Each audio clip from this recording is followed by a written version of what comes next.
Good morning, good morning mga ka-showbiz para sa ating balitang showbiz sa araw na ito. Daniel Padilla may bago ng girlfriend taga Baguio, mas maganda at bata kay Catherine Bernardo. At ang balitang showbiz po na yan ay galing po sa channel ni Showbiz Trend Update. Ilalagay ko po yung link ng channel niya sa description. Bisitahin po at pakisubscribe na rin at huwag din pong kalimutan na mag-subscribe dito sa ating channel at pindutin ang notification bell para laging mauna ka sa mga bagong balitang showbiz. Panoorin at pakinggan ang buong detalye at kayo na ang humusga. Welcome back sa aking channel. Kapamilya star Daniel Padilla may bago ng girlfriend na taga Baguio. Mas maganda pa daw kay Catherine Bernardo. Panuurin at pakinggan ang buong detalye.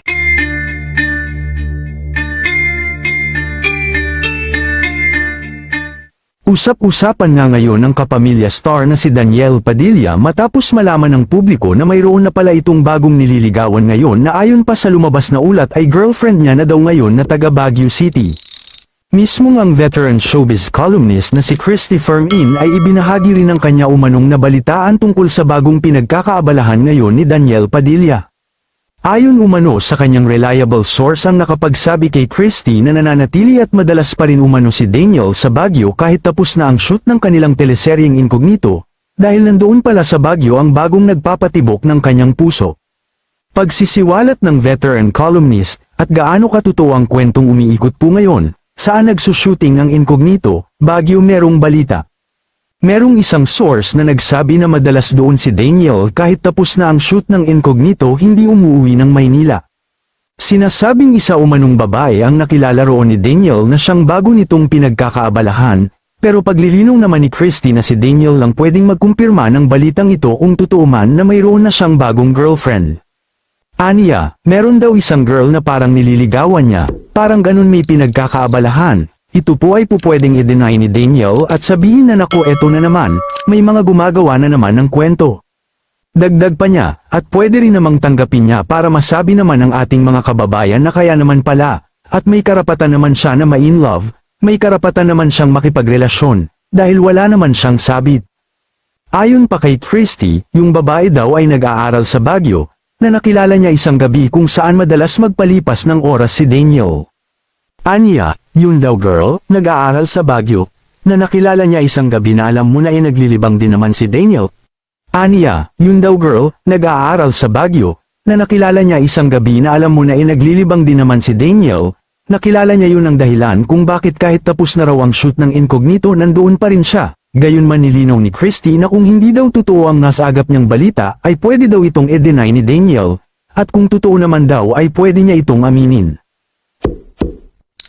Kayo mga ka-showbiz, anong masasabi niyo sa ating showbiz topic ngayon? Nako po mga ka-showbiz, kawawa naman po yung mga umaasa na magkabalikan sina Catherine Bernardo at Daniel Padilla. Kung totoo man ito kung totoo po yung balitang ito na meron ng girlfriend si Daniel Padilla at taga Baguio.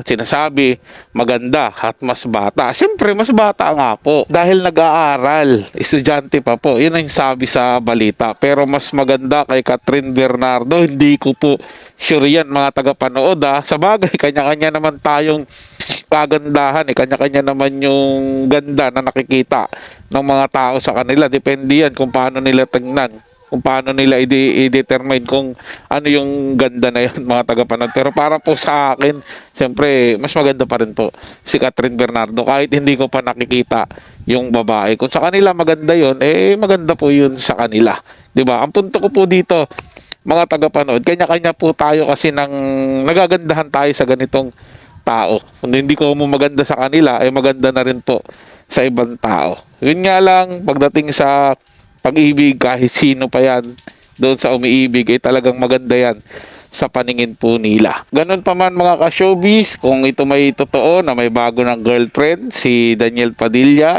dun po sa mga umaasang magkakabalikan si Catherine Bernardo at Daniel Padilla, move on na po tayo. Pero sa bagay, hindi pa naman tapos ang laban hanggat bata pa sila at hanggat di pa ikinakasal, o kahit nga ikinasal na at naghiwalay, o kahit na naging matanda na, kung talagang magkakabalikan po sila. Pero sa ngayon po ay maging happy na lang po tayo sa kanilang sa kanya-kanya nilang mga buhay, at kung totoo tayong sumusuporta ay suportahan na lang po natin yung mga iniidolo natin at ipagdasal po natin na lagi silang nasa maayos na kalagayan para tuloy pa rin yung pagpapasaya nila sa atin. Para sa mga bagong balitang showbiz, tutok lang dito sa ating channel at ugaliing mag-subscribe at hit ang notification bell para laging mauna ka sa mga bagong balitang showbiz.